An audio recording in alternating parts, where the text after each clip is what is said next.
7 différences entre une lady et une femme banale. Bonjour et bienvenue dans cette nouvelle vidéo. Je suis Anna Gass, la fondatrice d'Apprendre les bonnes manières. Blog et chaîne YouTube qui depuis 7 ans référence plus de 1000 vidéos et plus de 400 articles sur l'étiquette, les arts de la table, le protocole. Aujourd'hui, concentrons-nous sur l'identité d'une lady et d'une femme banale. Et oui, j'utilise ce mot parce qu'à présent, tout est censuré sur YouTube. Donc pour n'offenser personne, on va juste utiliser le terme femme banale, qui n'a rien de particulier. Première différence, le point de vue, l'orientation. Une lady se focalise sur les autres. Elle est au service des autres. Elle fait les choses pour les autres. Les activités, son habillement, sa bonté, ses pensées. Elle est vraiment au service de sa famille, de ses amis, de sa vocation. Elle a une mission. Elle est là pour les autres. Et non, ce n'est pas être une carpette, s'effacer ou tout simplement, voilà, être totalement invisible. Pas du tout. Justement, c'est trouver son épanouissement dans le don de soi. A contrario, une femme banale est égocentrique, tournée sur elle-même, vers soi. Elle est toujours la priorité. Comment je me sens, est-ce que j'ai faim, j'ai froid, j'ai soif, comment je suis avec les autres, c'est toujours moi et moi. Je me fais passer en premier, et puis bon, le reste, si ça leur convient, tant mieux, si ça leur convient pas, c'est pas grave, c'est la même chose. Aïe, aïe, aïe. Donc ce point de vue, le point de vue est ce qui nous fait, ce qui nous positionne, et en fonction de ça, on agit. Donc déjà, vous le voyez, c'est déterminant. Deuxième point, l'élégance vestimentaire. La lady est consciente que les vêtements ont un fort impact sur nous et sur les autres.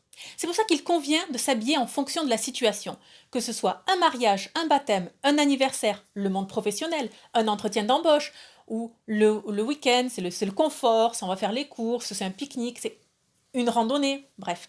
Les vêtements ont un très fort impact.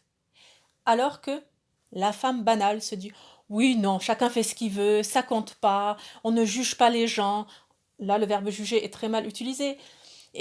Oh, bof, on s'en fiche, chacun fait ce qu'il veut, ça n'a pas d'importance. Et pourtant, la différence est capitale. Et je vous invite à parcourir les vidéos sur l'élégance vestimentaire sur la chaîne.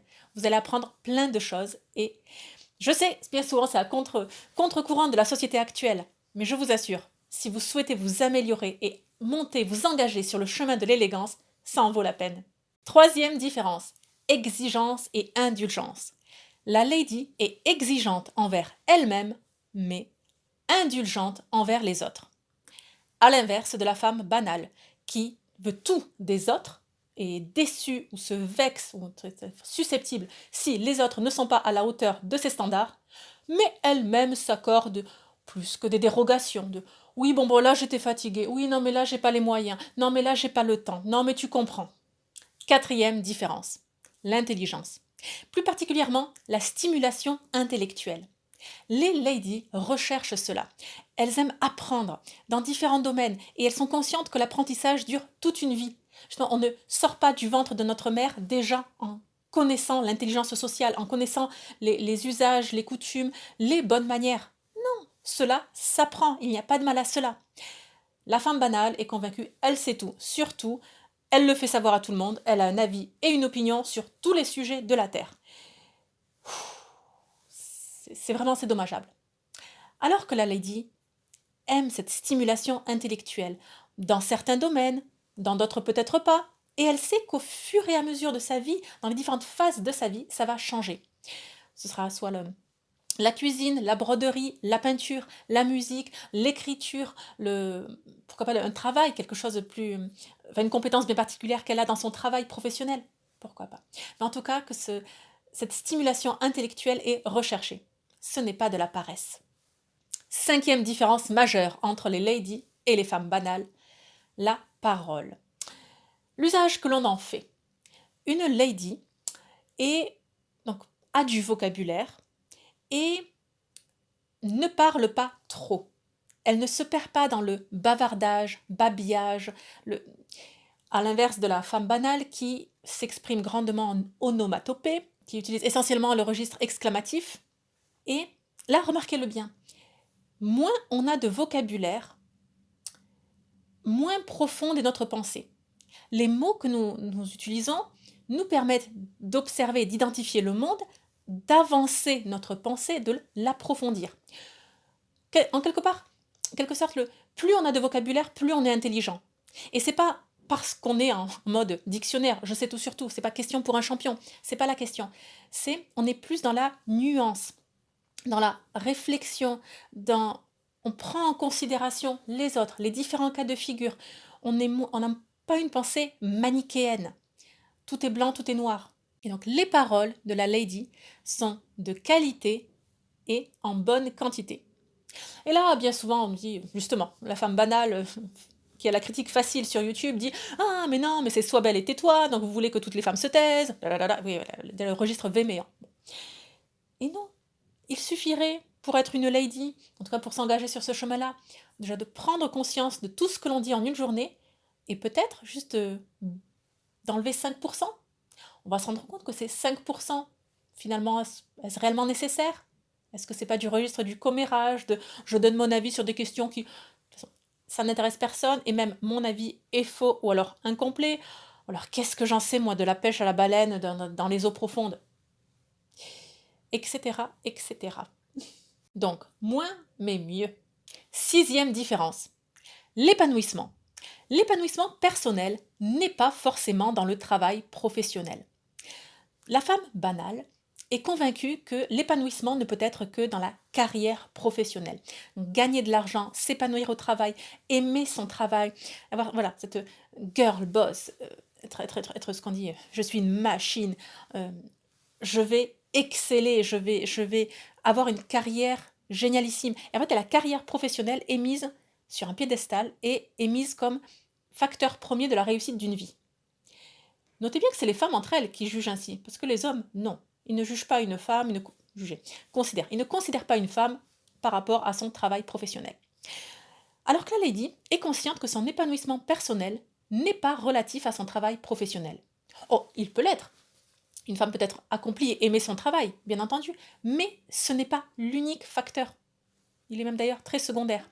L'épanouissement peut être dans la maternité, dans l'art, dans la vie de couple, et donc dans l'art je développe, dans la musique, dans la sculpture, dans la peinture, la broderie, dans l'écriture, la lecture, enfin, dans la nature, la botanique, etc., etc., dans le sport, pourquoi pas. Ben, il y a tellement de voies d'épanouissement différentes, autres que la carrière professionnelle. Et la lady est consciente de cela. Petite anecdote, récemment un journaliste m'a demandé mon point de vue, c'est une interview sur le tutoiement, tutoyer, vous voyez, le tu, le vous, et apparemment que maintenant, même toutes les entreprises, maintenant on se tutoie, et même lors d'entretien de recrutement, on se tutoyait. Et donc c'était un peu des questions sur la fin du vouvoiement. Et là, mes réponses n'étaient pas celles attendues. Pas du tout d'ailleurs. Parce que, je dis, écoutez, très gentiment, vous êtes à Paris et oui, cette ambiance, c'est sûr qu'on l'a pas au Pays Basque. Moi, je vis au Pays Basque et au Pays Basque, on ne vit pas pour notre travail. On vit pour l'océan, pour les montagnes, pour la randonnée, pour la gastronomie. Pour... En fait, on vit sur un lieu de vacances. La mentalité est totalement différente. On travaille, on peut aimer le travail ou ne pas l'aimer, mais en tout cas, il y a vraiment cette approche de c'est un job alimentaire, même s'il est très intéressant. Mais la vraie vie commence hors des murs de son bureau. Et le vouvoiement, justement, est excellent pour ça, parce que le vouvoiement permet de faire une belle différence entre le travail et la vie privée. Donc, moi je présage, non, le vouvoiement encore de longs jours en France. Point suivant, dernier point très intéressant, sur l'acceptation de la transcendance dans sa vie. Qu'est-ce que je veux dire par là? La lady sait. Elle ne sait pas tout, mais elle sait qu'il y a quelque chose de plus. Elle se pose des questions sur le sens de sa vie, le sens de la vie des autres, la vie, la mort, les questions métaphysiques, la nature, la culture. On approfondit cela. Ça ne veut pas dire qu'elle est philosophe et qu'elle passe 8 heures par jour à se poser des questions existentielles. Mais en tout cas, elle se les est déjà posées et elle se les pose régulièrement. À l'inverse de la femme banale qui nie tout, qui est dans un néant absolu, qui rejette... je pense que c'est ce manque de vocabulaire tout est lié. Elle ne se pose pas de questions, elle est dans l'instant présent, dans la jouissance des plaisirs de l'instant présent. sans se poser cette question de transcendance. Voilà, je ne vais même pas utiliser le mot de Dieu devant vous, mais de l'harmonie dans l'ensemble de notre monde. Comment ça se fait qu'un arbre pousse? Et non, ce n'est pas que de la biologie. Quelle est la vie, le principe animé en nous, etc. Et lorsque vous avez cette transcendance en vous, on l'a tous en nous, mais en fait, il faut l'accepter. C'est ça la question, c'est accepter qu'il y ait une transcendance dans notre monde et chercher à en savoir plus sur ce sujet. Et en fonction de ça, c'est lié bien entendu à notre épanouissement. C'est qu'est-ce que je veux, qui je suis, où je vais. Et en fait, ça permet d'apprécier, de croquer la vie à pleines dents, justement. C'est ce qui rend la vie extrêmement belle.